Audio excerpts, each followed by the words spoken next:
Satnam, hello, this is Gabriela with CNA Yoga, and I'm here today to talk a little bit about Kundalini Yoga, what it is, and just to share with you a couple of the aspects that might seem different or maybe even intimidating to some people.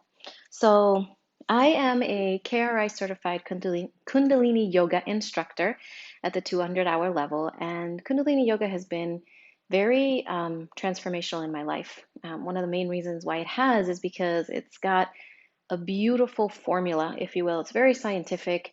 It has a beautiful formula for really feeling good at the end of a class. So that leads me to the very first thing I wanted to share with you, which is in a Kundalini Yoga class as taught by Yogi Bhajan, you're going to come up with or see 5 different elements in a class. The first one is the tuning in.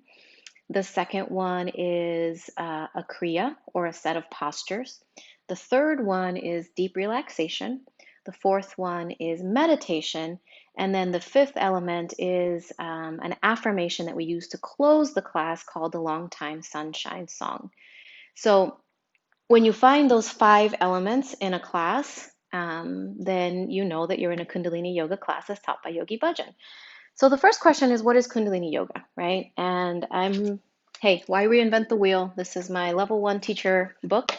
So Kundalini Yoga is a science. It actually works on the 7 chakras, the arc line, and the aura, which in Kundalini Yoga we refer to the aura as the 8th chakra. It actually works directly on your total energy. So one of the things I love too is like you get a full tune-up when you do a Kundalini Yoga class. You basically like align all your chakras, get your energy go. It's like the beautiful fast track version to feeling better. Um, it's also one of the most important things about it is that in Kundalini Yoga, we deliver an experience. So I don't tell you how to feel, even though I just told you you're going to feel good.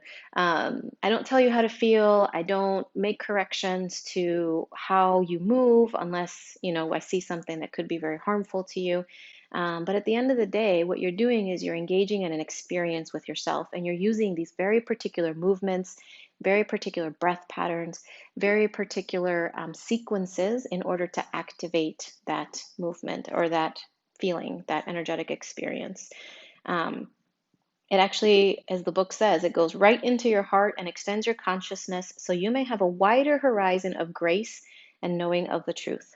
So, I just feel like when I engage in a full Kundalini Yoga class or even portions of it, because you're able to do maybe just a Kriya or just a meditation portion, or once you bring the gong into it, it has a completely different experience.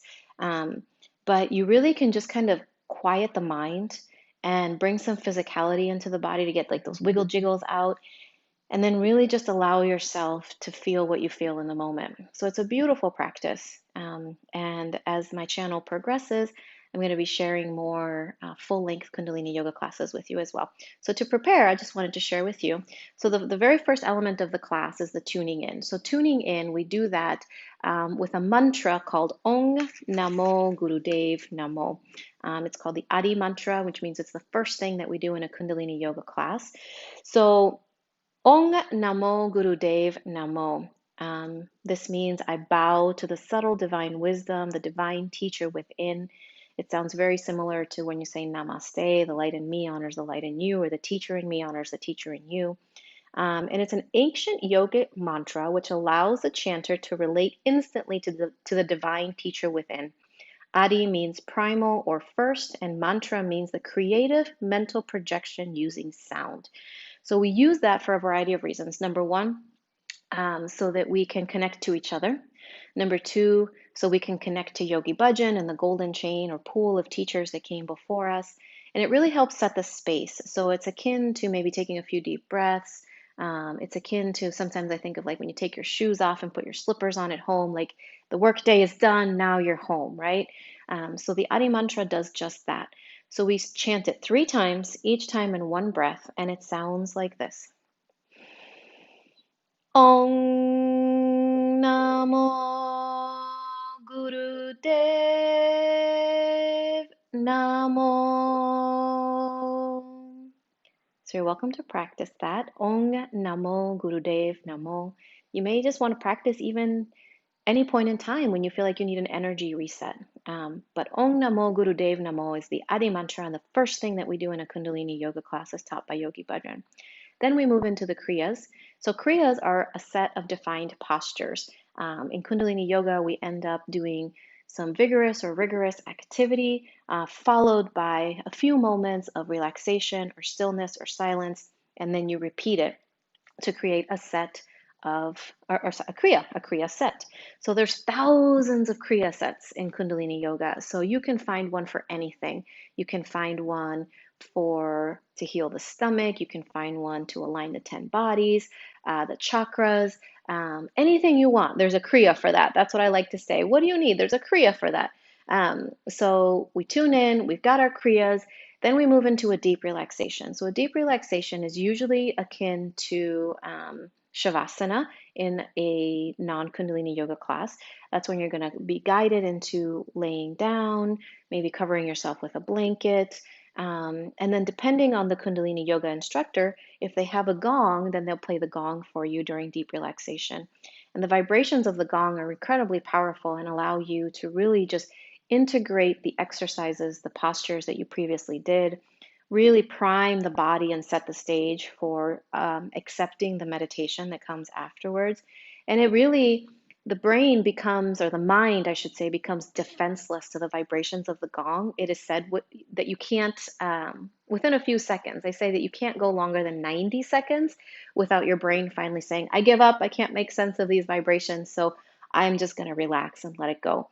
So it's incredibly powerful. So if you have a chance to experience that in person, I invite you to explore that. So now we've got our tuning in with the Adi mantra. We've got our set of Kriya, our Kriya set. We've got our deep relaxation. Now we're ready for our meditation.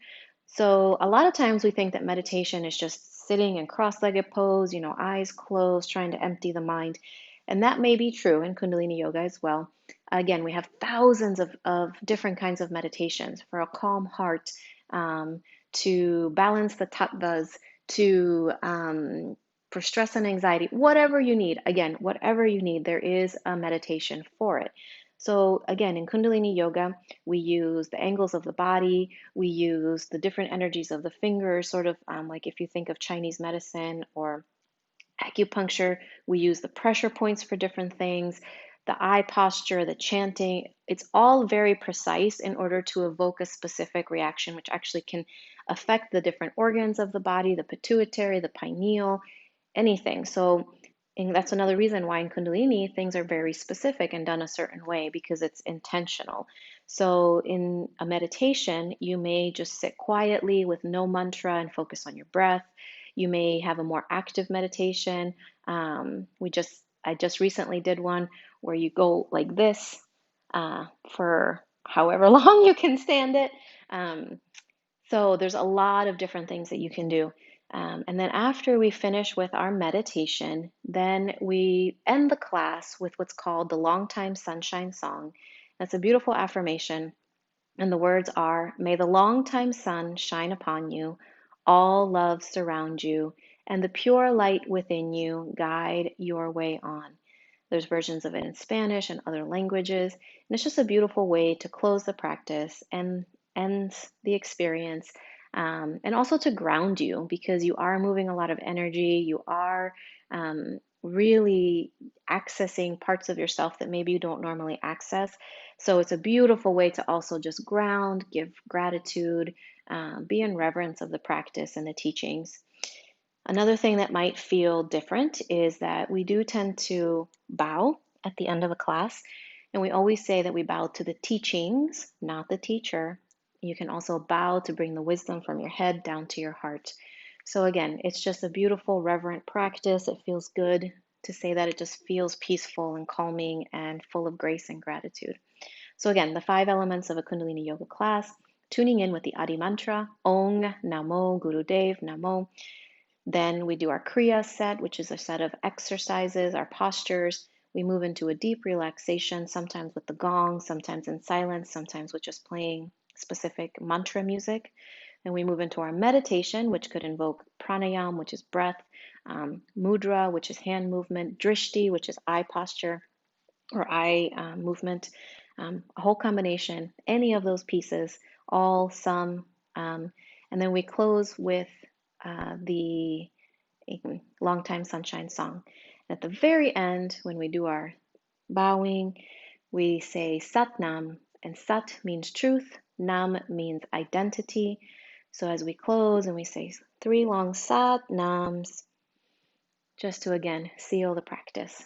So if you have any questions about Kundalini Yoga, you're welcome to send me an email. Let me know what they are, and I'm happy to answer them. And hopefully, this primer has just given you a little bit more information on what to expect in a Kundalini Yoga class.